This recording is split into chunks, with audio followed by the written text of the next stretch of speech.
Welcome to Building the Future. I'm your host, Kevin Horick. The radio and TV version of the show air in over 12 states.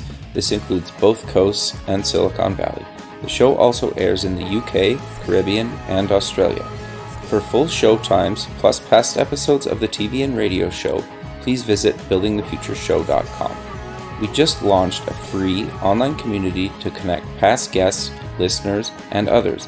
This community will allow you to network, chat on Slack, or get help with anything else, and a lot more.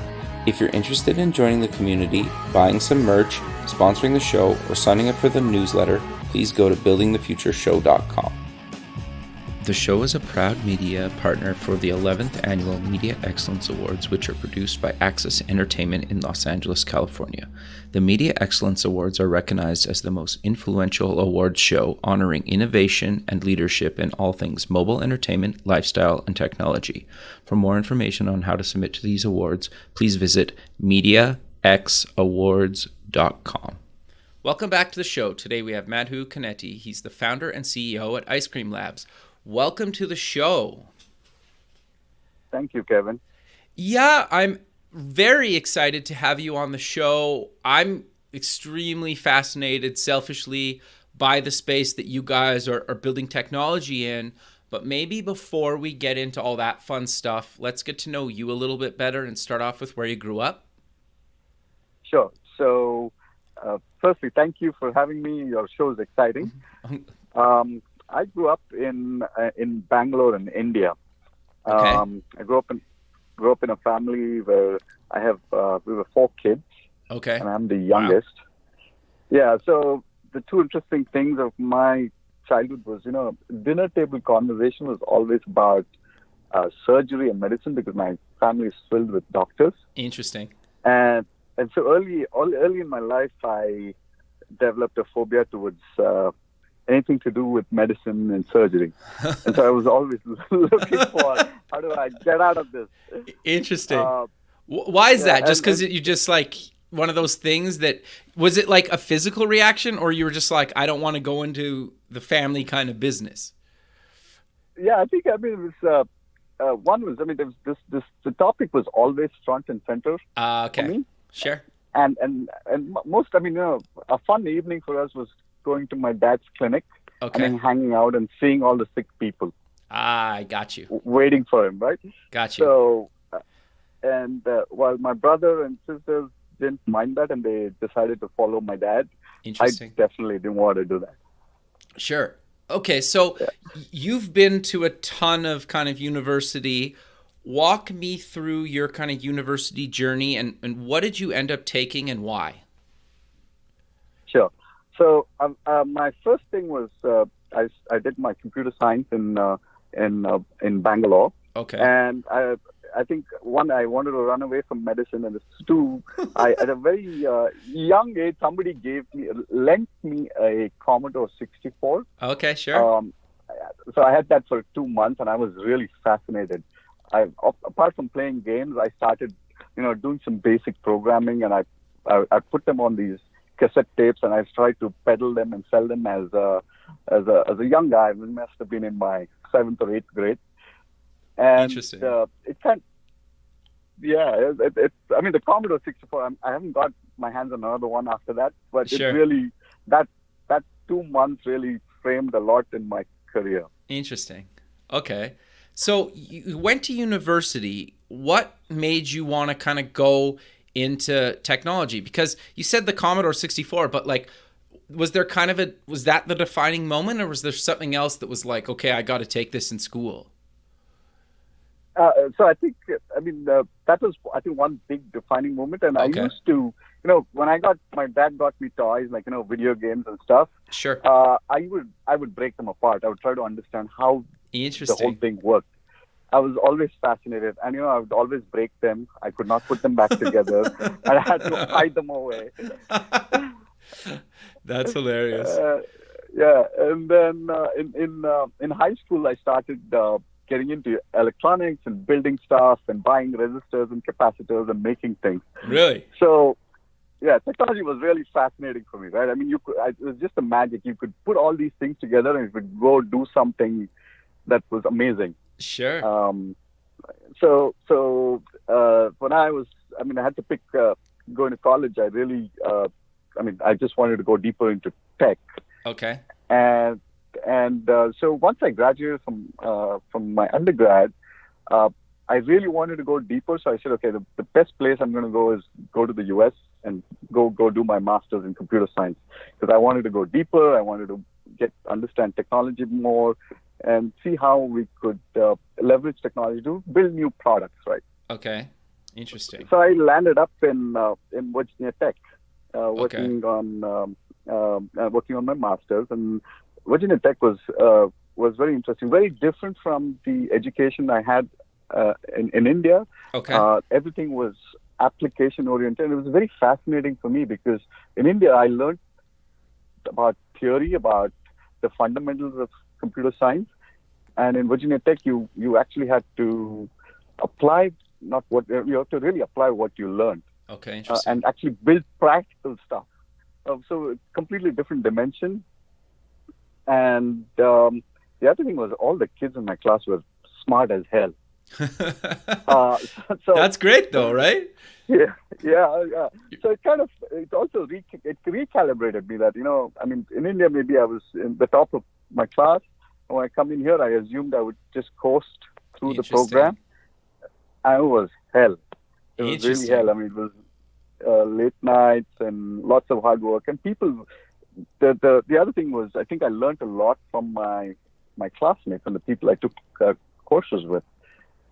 They had different industry backgrounds and they brought different perspectives. That was also new to me. Interesting. It was very fascinating.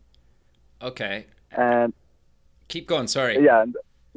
So then once I finished Virginia Tech, I said, okay, hey, I like to be in something that's more technical in research. So I ended up joining a small company working on a DARPA research program. Okay. And it was a good transition for a guy who loves technology and working on really cool research that we were. This is the precursor to virtualization and cloud computing. There was no cloud computing, so I worked on that for a couple of years, and then I said, hey, this technology is very, very interesting, and I'm a smart engineer, so let me go start a company. Okay. So I packed my bags. I was in Virginia. Packed my bags. My wife and I, we just moved to California. Interesting. And so the first day we were living in Stanford. So the first day I decided I'm going to go buy groceries. I go down to Molly Stone, and I see Steve Jobs. Seriously? Up there. Yes. Wow. It was just, yeah, that's like, okay, I said, I've arrived. I've come to the That's place. amazing. Yeah, God is here, right? So that is a very, very defining moment. It was very interesting, and I guess that explains my love for the Bay Area. Sure. No, that's great, man. Keep going though. I'm fascinated by this. That's great. So I started this company that we were. This is the early days. There was no virtualization or cloud, so we built a platform to kind of dynamically manage resources in a data center. So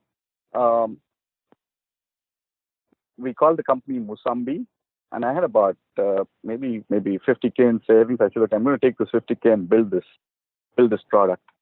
Okay. And I looked around, and 50K doesn't go a long way in the Bay Area. Sure. So I decided I'm going to go overseas. So I went back and I hired a team in India to build this. Okay. We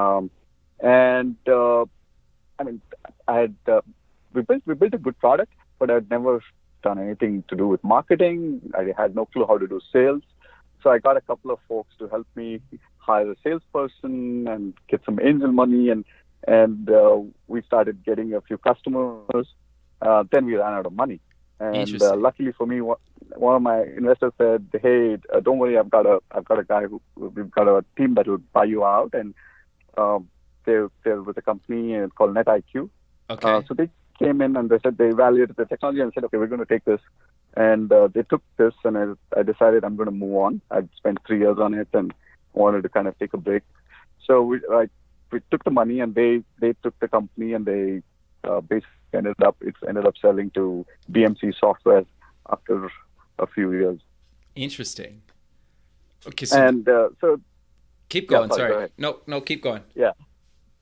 So the big thing I learned in the 3 years I did this was, hey, there is another part to. I mean, if you just build it, people just don't come and buy it. There's another part to actually Sure. creating a business more than a product. Sure. Yeah. And I also learned. I mean, and I learned the Valley is a very interesting ecosystem with a lot of really good people. So I thought I'd do another startup, but then just felt I didn't have the energy, so I ended up with BMC Software doing product management with a product called Remedy. Okay. And that was really my first large company, large enterprise experience, and that was it really helped me understand how businesses think about technology, how they perceive the value from technology, and how it can be applied to real functional needs. Okay. Interesting. Then I did spent another year with my boss at BMC said, hey, I'm going to go to this interesting company that's a turnaround, and why don't you come in and help me with product management? I said okay, and so I went with him to Network General, which was a networking monitoring company that was a private equity fund had bought it out, and they wanted to grow the business and exit it. So Rick and I went out there, and it was really interesting year and a half for us to turn around the business, grow it. We had to grow revenues by almost 80%. Wow. Did that, and the private equity investors got an exit, and we decided time to move on. Okay.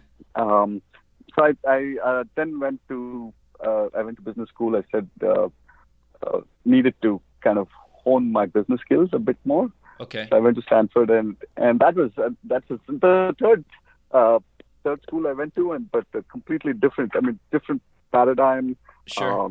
Again, I went in thinking I'm a smart guy, and the first 2 hours I realized how low on the totem pole I was. Wow.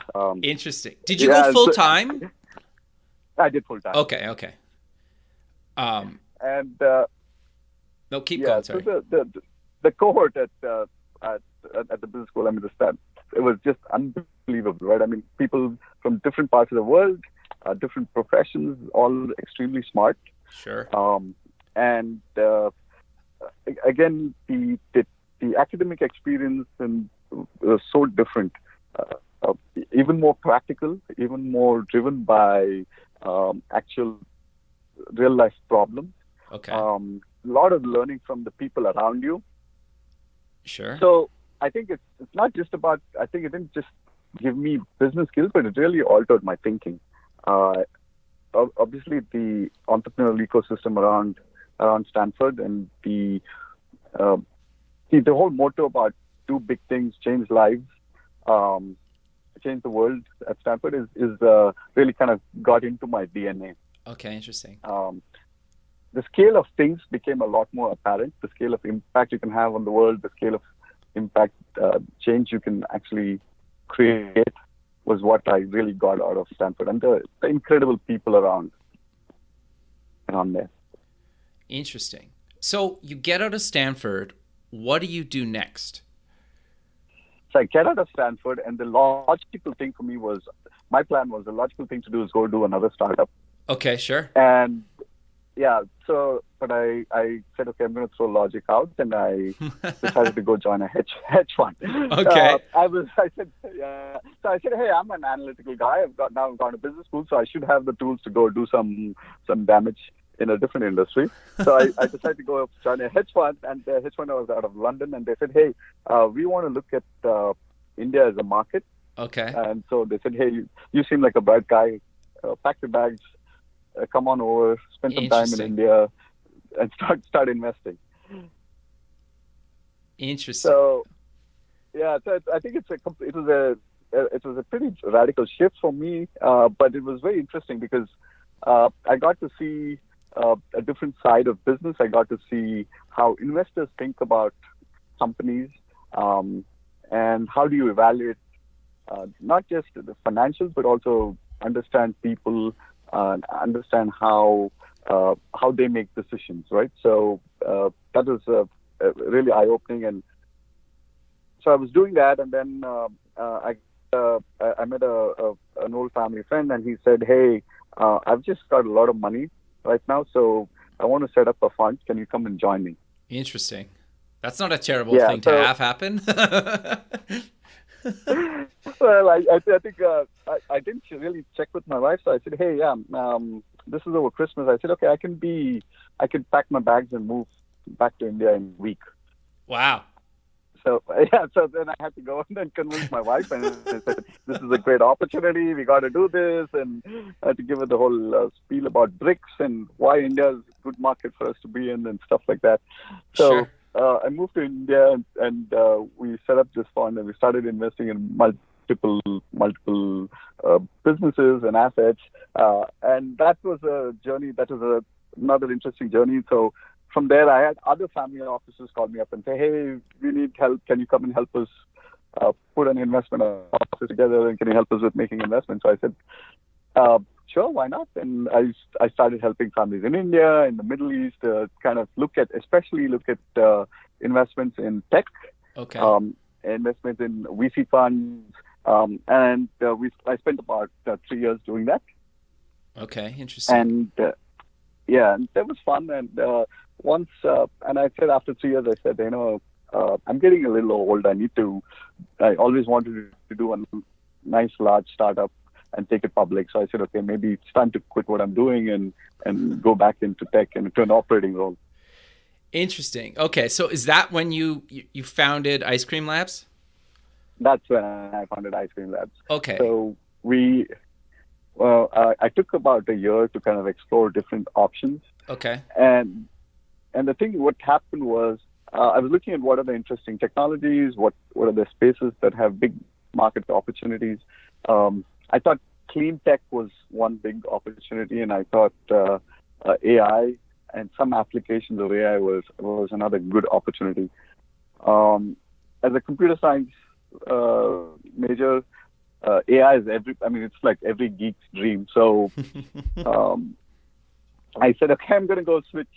I'm going to go do something in AI. And we started by getting a small team together and building out basic capabilities, right? Really experimenting and trying to understand what are the things that we can do, what does it take to actually build out algorithms, how do we train models, with a focus on just the first 6 months was just getting the lay of the land. Okay, sure. And while we were doing this, we saw a lot of interesting opportunities in media, in advertising, and I actually ran into my first customer accidentally. So I met somebody from senior up from a large retailer, and he said, "Hey, you know what? All the stuff you're doing is really interesting for us in retail. So Okay. come on over and let's talk about it." And so I came down to San Francisco, and I met with their senior team, and they said, "Hey, you know what? I have a lot of problems. Why don't you take this first one and solve it, and then you can build a product out of it?" I said, "That's perfect. I mean, great to have a big customer, but it's also great that they're willing to help us build out a product." Sure. So did they and that's how we got started. Interesting. No, that's quite fascinating. So did they give you some money to build the first product, or did you self-fund it? So we initially self-funded it. Okay. And then we went back to them with a solution and said, "Hey, we're ready for a pilot," and they signed up. Interesting. Okay, so before we kind of dive a bit deeper into this whole thing, icecreamlabs, how did you come up with the name? Yeah. I'm curious. That's an interesting backstory, Kevin. So I was struggling to come up with a cool name. Okay, sure. And my philosophy was, I don't have any marketing dollars, so I got to find a name that is a conversation starter. So I was struggling for days, and then my son, who was about 9 years old at that time, said, "Hey, what are you struggling with? I'll give you a hand." I said, "Okay, this is what it is." And he thinks it's cool, so he said, "Okay, I'll give you the name, but you've got to give me 50% of the profit." So I said, okay, because he doesn't know what profit is, right? So Sure. I said, okay, yeah, sure, man. Yeah. So he actually used my credit card, blocked the domain name. He didn't tell me what it was. And then when I agreed to it, he gave me the domain name and the name. That's interesting. I guess I just Yeah. like the space you were playing in. I thought it was just a play off that, but that's actually quite fascinating how that came to be. Yeah. Cool, man. So I Okay. bought it from a guy who doesn't really know what profit is. So Got that's you. the backstory. Yeah. That's awesome. So you build this first product, you go to them, you say, we have this solution. Walk me through kind of the rest of the journey and how it kind of unfolded to what Ice Cream Labs is now. Sure. So this is it's taken us about a year and a half. I think we underestimated the complexity of the technology and also the complexity of scaling the technology. So we got the pilot and we said, oh, the pilot itself is quite challenging. Sure. And since the pilot, I think we started with we've scaled the platform to handle about maybe about 50x the number of products since in the last year and a half. Okay. And it's been like drinking from a fire hose. The enormity of the problem and the enormity of the opportunity really has kind of just seeped into us over the last year and a half. Sure. Yeah. So really fundamentally what we do is we help retailers who are transforming into really digital businesses. Give them the ability to look at product data, merchandising, and category management in a completely new way. Okay. So we enable them to optimize, identify and optimize problems with their product catalogs, give them insights and control on managing these catalogs, Okay. help them do better merchandising. And if you think about it, what we do is we really look at the catalog and help retailers power their searches so consumers can find their products faster. Okay. Power the product listing pages so they can give enough information to consumers so that the returns are lower, and address issues like SEO, SEM. How do you optimize channels for that? And so this is a lot. I mean, a lot of this is about how do you scale these solutions. Typically, most people would employ like an army of people offshore. Sure. In the thousands, and managing these offshore armies are tough. It's not scalable and it's expensive. Yeah. What we're able to do is, I mean, we can process 1 million products a day today. Wow. Yeah, and at that scale, it's really tough to employ a human workforce to do this. Sure. Right, and the good thing about, I mean, the way we think about AI, Kevin, is AI is not about replacing humans, but it's really about increasing the productivity of humans.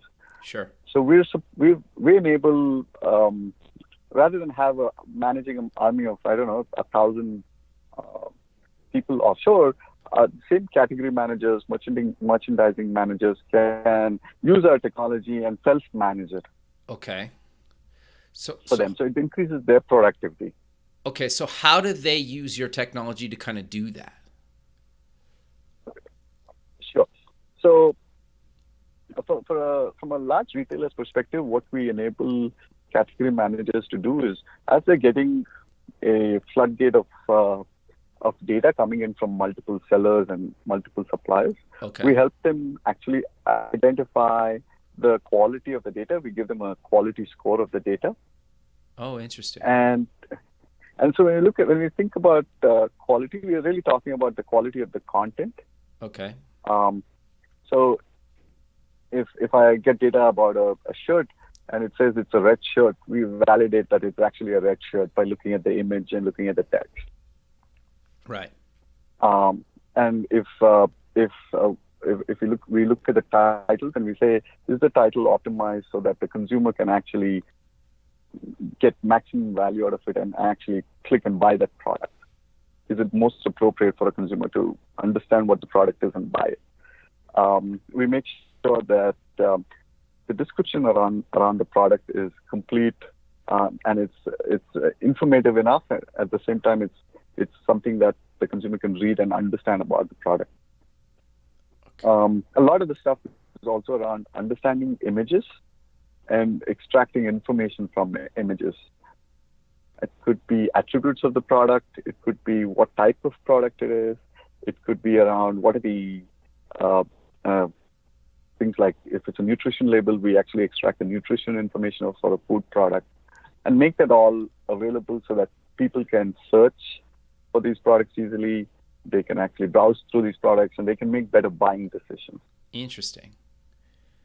So when you say search through these products, like how do they, is that just their online shopping experience or that's in store as well? So right now we're focused on the online, but okay. More and more the retailers that we're working with, they're using the same data to power offline store searches too. Sure, yeah. Because I think like, not saying what your technology is doing like online isn't like extremely cool. It's just, I think some of the biggest next tech revolution is actually bringing some of this online technology into the physical store as I'm in a store, because I don't always order everything online, at least not yet anyway, right? Exactly. Interesting. And if you think about, the benefit of offline experience is really the browsability of products, right? You have a much larger visual scope. You can see a lot more products. You can discover products a lot easier. And while you're discovering, if you want to find more information or you want to get similar products, you can actually take the online content and enable the consumer at that point. Yeah, interesting. Okay. No, that makes a lot of sense. So you say, at least on your website, you fill any kind of product gaps. So how does that kind of work? Like basically if I only stock 3 products of something, but you guys could recommend another couple products that I could stock that would potentially, sell more in that category. Is that kind of how that works? Yeah. So what we do is we enable category managers to kind of get a better sense of the category marketplace. Okay. Help them identify how they can compete better, identify gaps in the product offering, and recommend how they can fill those gaps. And typically, right, it's not about, hey, I don't have, let's say I'm a category manager for sports shoes. Okay. It's typically they do carry most of the popular brands, but what are the variants of the brands that are they missing, or maybe are they, right? Yeah. So, am I missing a red color men's running while all my competitors are carrying it? So these are really enabling these category managers to identify. See, they're all driven by their P&L and growth in revenue, and how can we enable them to increase their GMV or their revenue? That's the whole goal. I got you. We do that by really identifying the gaps and identifying new opportunities for them. Okay, so who's your ideal kind of customer then? Or is it a specific vertical, or does it not really matter? So right now we are focused on 3 verticals within retail. Okay. The home and furnishing space, the food and grocery space, and fashion. Okay. And apparel. Interesting. So is there any specific reason that you pick kind of those 3 verticals? They're huge verticals. There's obviously more than enough clients in those verticals to build a whole business around. Sure.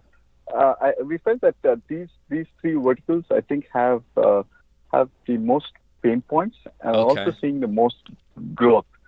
And the growth is what we can help our customers manage. Okay. We can help them scale pretty dramatically in all these 3 segments. Okay, interesting.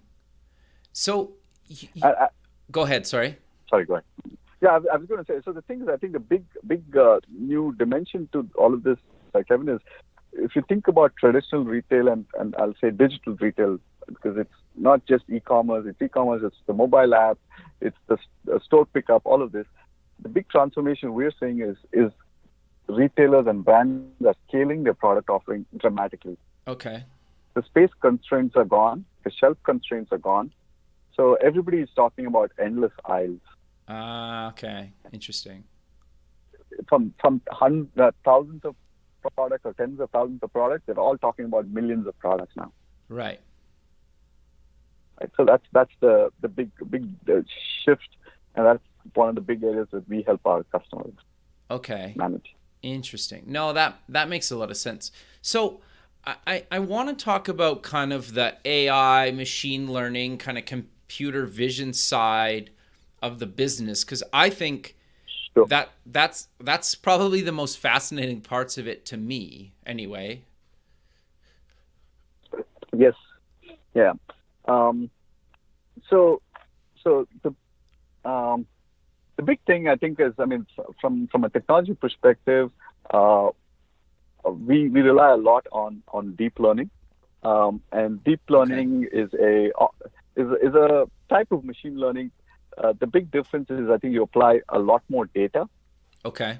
To train the models, and the models tend to perform a lot better because it's seeing a lot more data, so it's able to make predictions at a much more granular level. So on the AI side, so we all our models. I mean, we have prediction models, we have generative models. The prediction models typically is like you take a repetitive cognitive task and you train a machine to do that repetitive cognitive task. Okay. It's like, if you think about it, the simplest analogy is when a child is I teach a child what a chair is. I show the child 10 chairs, Mm-hmm. and then when I show the child 11 chairs, she will automatically call it a chair. Right. That's it's a nice cognitive a function that we can train the child to do. And deep learning and machine learning is the same. And when you want to make the machine predict stuff, you give it a few hundred images of a chair, and the next time it learns what are the characteristics of a chair, and then it's easily able to predict that it's a chair. Interesting. Okay. And the new set of models, I mean, there's a lot of very exciting stuff happening. The thing is, I think especially machine learning, the technology is evolving so rapidly. I've seen it in the last year and a half. I think there's been a leapfrog in technology, and literally every month there is something new happening. But I still think we're still scratching the surface. There's a lot more to go. There's a lot more to do. Interesting. So what are you? No, keep going. Sorry. No, go ahead. Yeah, so I was going to talk about. So the other part of our models, we do a lot of generative networks. So generative networks are basically training models to learn from something and predict a new thing. So we train models to learn certain writing styles, and then you can start writing new kinds of text. Oh, wow. That's actually really fascinating. Yeah, that is fascinating. And it's still, I think, early. I don't think we can get a machine to write a book, but we can get the machine to have some coherent product descriptions and stuff like that. That's relatively easy. They're creating product titles and product descriptions, and that are varied across different products. We can even train the networks to learn different writing styles. Like I can say, give me this in Shakespearean style, or I can say, give me this in, I don't know, millennial style. And it can differentiate and create new content based on that. Interesting. So this is probably kind of a bit of a wild question then. Are you doing that just in English, or are you going to do that in other languages at some point? Because I think that in itself is really, really powerful, right? Like if a computer can generate text or descriptions or titles in any language, that's huge. It's true. That is part of our roadmap. Interesting. That's where we want to go. And yeah. Wow. Language translation and also writing styles, right? I mean, localizing it to the writing style Sure. of that region. Yeah. Yeah, wow. That's actually really fascinating. So, walk me through some of the other kind of AI stuff that you guys are doing. Like, are you actually putting, I don't know, like a chair or a couch in my digital living room? Is that kind of the stuff you're doing, or what are you guys doing in there? Yes, that's a good thing. So part of what some of the new products that we're doing is how do we create new consumer shopping experiences, right? Sure. And and this is something that this is near and dear to me because I've just started remodeling my home, Okay. and I thought this should be such an easy process. It's been 3 months, Sure.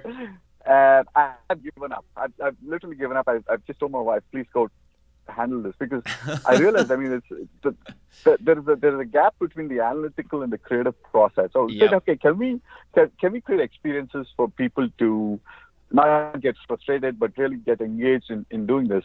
And we've identified these gaps, and we said, okay, so what we're doing is we're saying how can we solve the home redecoration problem better? And for me, I said I'm not going to go to a store and say I like this couch, I like this lamp, and I like these rugs, and I'm not going to put those together and buy them. I'll rely on somebody else to create these designs or these collections for me, Sure. and then maybe I go to a Macy's furniture store, I go to an IKEA, and the buying experience there is I'm looking at the holistic living room and the holistic picture. And then I'll try to superimpose that into my living room and say, hey, I like it, and I'll buy it. Yep. So we're trying to recreate that experience in a digital world. Interesting. And so technology has also evolved rapidly for us to actually start doing some of these things, especially with AR being available on all the phones now. We're able to understand consumers and then give them these experiences of virtually putting a collection in their room that meets their preferences, right? And so Right. understanding them and giving them what they like. And if they don't like the couch, they can literally swipe left or right and get a new digital couch until they get the perfect look that they like. Sure. That's personalized for them. No, that's actually quite fascinating because I think part of the problem with buying anything for your home is you see it in a store and it looks bigger or smaller or maybe the right size, kind of fluke luck. But actually, when you get it home and you're like, oh, it's not quite right, right? And I know some people just deal with that, but some people that really drives them crazy. But if I can see kind of like, okay, here's my couch and then here's my lamp and here's the new coffee table, and it all kind of, is proportionally accurate online, and I just hit order, that to Yeah. me, and I think a lot more people are like that, right? Because Yeah. it's a struggle, or especially if you get something custom made, like you can't take it back. Exactly. Interesting. Exactly. Yeah. Yeah. And the other thing is, for design challenged people like me, I mean, accessing an interior designer is not easy. So what we're trying to do is how can we have a limited resource like interior designers Sure. provide their creative, creative expertise to a larger number of people, and we can still connect consumers to an interior designer who can put these creative pieces together, and the AI will help them actually reach out to a larger number of people. Interesting. You could crowdsource it almost, or you could interior Exactly. design source it, right? Like buy a Yeah. handful of them. Like Yeah. I Yeah. upload a photo of my living Yeah. room. Interesting. Yeah. That's crazy And cool, actually. so we want to do the same thing in the fashion side. So, Sure. I mean, I'm terrible at picking clothes. Me too. I have blues and browns. Mine's just black. Okay. You're a little more creative than I am. So I mean, I want somebody to help me with my clothes, and I don't have access to a personal stylist that easily. So, Sure. but can I crowdsource it, and can I use AI to actually not only understand Madhu's taste but also create these looks for Madhu? Sure. And that's a similar thing I want to do in the fashion space. Interesting. I suppose, hey, like and then you could also automatically start recommending stuff to me. You could also say like, Exactly. okay, I don't know. Hypothetically, I could say I have this event in a month or a week or 2 months, and I need something, either casual or formal or whatever. And you could Yeah. recommend things based on kind of my body type and my style and kind of what you think I would like. And then just either share it with me through email or some other way, or you could just automatically just send it to me, and I could even set a budget. Say I give you $1,000 a quarter or something to send me new clothes, hypothetically, right? Like, Yes, exactly. interesting. Wow, that's fascinating to me. So I think, I mean, part of the advantage of, I mean, having worked with large retailers, we've been able to literally train our models on a large variety of products. So we've got so much depth. A big part of AI is really having access to a lot of data, and that's one of Sure. the things that we've been lucky with. So our models are really have seen lots of data, and so understand. Technically, I mean, our models understand a lot about products that are being sold in the world. They know a Sure. lot of things about what colors they come in, what sizes they come in, what are the variants. So we can then take these models and then start applying it to kind of new applications. Interesting. And then based on once you know a profile about, say, me, hypothetically, you could start recommending other things based on similar people that have bought. And then on top of that, you could basically, this is maybe a bad example, but I live up in Canada. And so sometimes, like, obviously we're not like a big fashion, well, the city I live in isn't a big fashion hub of Canada. And Okay. or the world, I like buy whatever, right? But Yeah. and sometimes, like, when I go to LA, I'll buy a bunch of clothes down in LA, and then it's funny because 6 or 9 months later you start seeing the same clothes here. So, like, you could Okay. basically say, okay, well, Kevin likes these brands or these styles, and he buys from these stores online or whatever, it doesn't matter. And then you could ship me clothes from potentially anywhere on the globe because I like those styles, right? Because I think some people are fine wearing, the same t-shirt that, that their favorite store sells in town, and 1,000 other people have it. Or there's some people that are even willing to pay a bit of a premium to get clothes from other parts of the world without actually going to those parts of the world, right? Because obviously it's cheaper to spend a couple extra dollars on a t-shirt than it is to, fly to London to buy the latest kind of t-shirt collection. I don't know. Exactly. It's Yeah. I mean, that's a good thing. I think. I mean, you're also seeing that. I mean, so there's. I mean, e-commerce is really enabling access across markets, right? I mean, it's accessibility. I may be getting a product from New York today, but I may be able to get a product from London or Shanghai next year as easily. Yeah, interesting. Or I'm willing Yeah. to wait, right? Like if it's like a four Yeah. week or 6 week shipment, who Yeah. cares? Because it's going to be Yeah. summer in 4 or 6 weeks, and I don't need that t-shirt when it's springtime. I don't know. Maybe that's a Yeah. overgeneralization, but you know what I'm getting at. Yeah. And it's happening. I think it's happening in terms of. I mean, the world is getting flatter because of access to products across all these Sure. markets. Sure. Yeah, it is interesting how you can get things printed, for example, like business cards. I don't know, maybe this is a bad example, but like Yeah. business cards that literally will come from China like overnight, but I can't Yeah. even ship something from America into Canada overnight without paying like a crazy amount of you know, overnight kind of just border import fees, right? So like Yeah. geographically it doesn't make any sense. Obviously it's like a issue with kind of just how we have kind of bartered trade, but it just kind of fascinates me how I can lots of times I can get something faster from China to Canada than I can from America. Yeah. but Yeah. That's true. right, but I also think that like Yeah.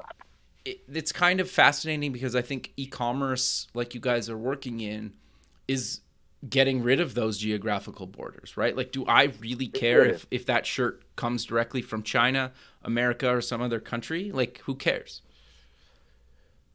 Exactly. I think the logistics is making it more efficient. It's also, I think, companies have become smarter. They have enough adequate data. I mean, there are regulatory issues, so they have enough data to actually go through these hurdles and handle these issues faster. So handle customs in Canada, or handle customs in China, or handle customs in India. The regulatory requirements for these customs, those are things that are getting easier and easier, and people are able to get products across faster. Yeah, that's actually really fascinating. So I'm curious then, where do you guys kind of go from here with this stuff? Do you work on more of the software side? Do you work on kind of more of the hardware software side, or do you bring it kind of more into the store? Because I could see a lot of, relevant stuff that, as I'm in a department store, for example, if I allow it, you could potentially guide me through my whole shopping experience in a store based on, the data about me. Like, if I'm willing to say, I'm in Macy's, for example, and I say, like, okay, allow me a digital personal shopper, you guys could basically say, okay, walk over here and pick out this outfit, or pick out this shirt, and then go over here and get these pants, and these will like match your style and what you're looking for based on some data that I provided you. Like, could you guys do something like that? So those are the things that we're driving towards. So how do we create these, digital assistants that are AI powered, that can solve specific problems, right? I mean, not a Siri, but something more, maybe solving a fashion problem, or a home design problem, or a food cooking. What do I want to cook for the evening, and what are my dietary needs, and then can I have a digital assistant help you put that together? Sure. Interesting. Yeah. Okay, keep going. Sorry. Yeah. So those are the things. I think. So we chose these three segments because we think there's a lot of potential to, leverage AI, kind of leverage the crowd to do more, really, really enhance the experiences for customers, right? And all of these are really driven by our own needs. My lack of fashion trends, or my design challenge at home, or if I want to eat a low carb diet, I've got to go look at every label and figure out what's in there, and then actually craft a recipe, and then got to figure out. So how do we kind of connect the dots and kind of create experiences so our life becomes easier? Sure, but you could also basically say, based on my fashion sense, you could probably recommend furniture, and based on my furniture sense, you could probably recommend fashion, and you could probably take a pretty good educated guess based on my dietary restrictions or how I like to eat, maybe based on some of that stuff. Is that fair to say? Yeah. That's fair to say. I think we're not there yet. Sure. But that's something maybe we can get towards, in the future. Interesting.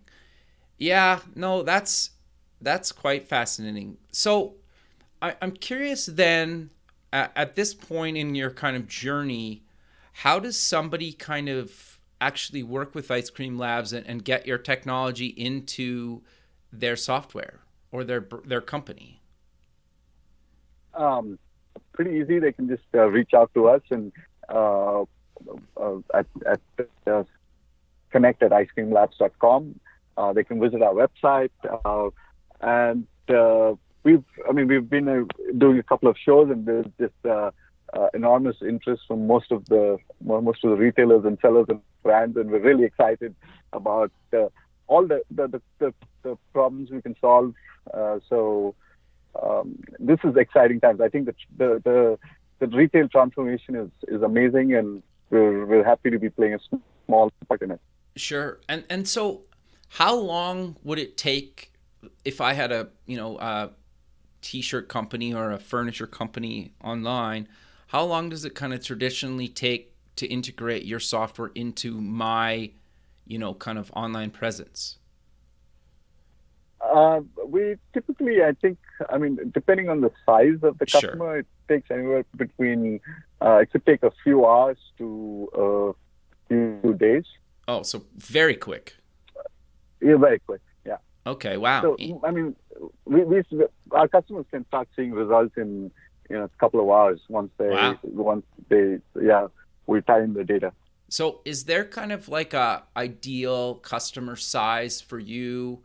Like, do they need to be selling, I don't know, like $1 million worth of product, $250,000, $1,000 worth of product? Like, obviously the more data, the better, but is there kind of an ideal range that somebody kind of should get to before they kind of reach out to you guys to integrate your software, or it doesn't really matter?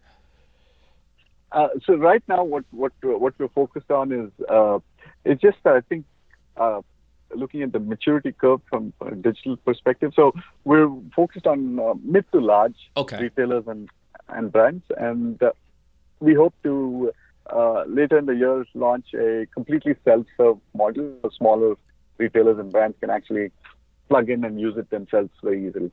Got you. Yeah, I guess like that's part of the problem when you're first starting out is you don't have the data to really provide, like some of the insights, right? So that's potentially like a huge challenge from any company's side, right?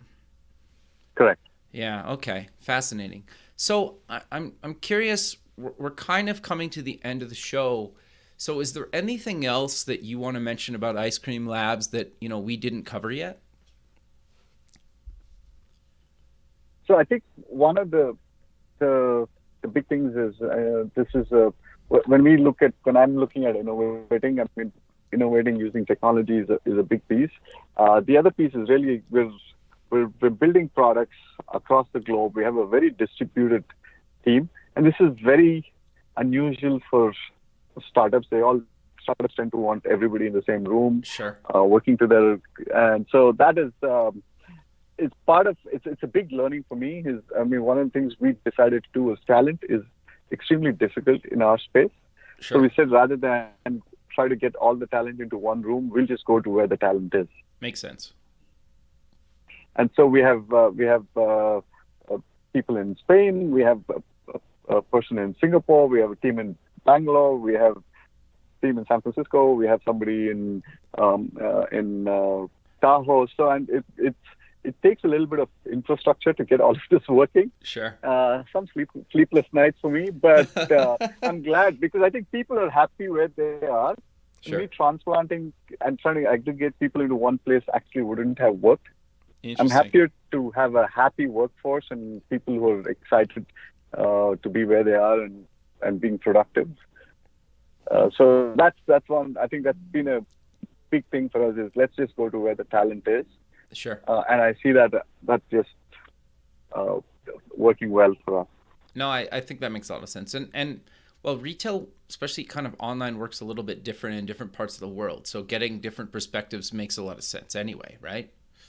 Exactly. Yeah. Interesting. And everybody is a customer. All of us are customers, are consumers, right? So we all have retail experiences. Yeah. Of course. Yeah. No, that makes sense. So we're at the end of the show. So let's mention where people can get more information about you guys again and any other kind of links you want to mention. Yeah, so they can look us up on the web. We're at icecreamlabs.com. You can send us an email at connect@icecreamlabs.com. You can look us up on LinkedIn. We're at linkedin.com/icecreamlabs. We're on Twitter also at icecreamlabs, and I'm actually not sure where we are on Facebook, but I'm sure we are on Facebook. Yeah, no, that's fine. And people can just search for it on Facebook and they find you. Yeah. All right. Well, I really appreciate you taking the time out of your day to be on the show, and I look forward to keeping in touch with you. And have a good rest of your day. Thanks, Kevin. Wonderful talking to you. Thanks, man. You as well. Okay. Sure. Bye. Thanks. Bye.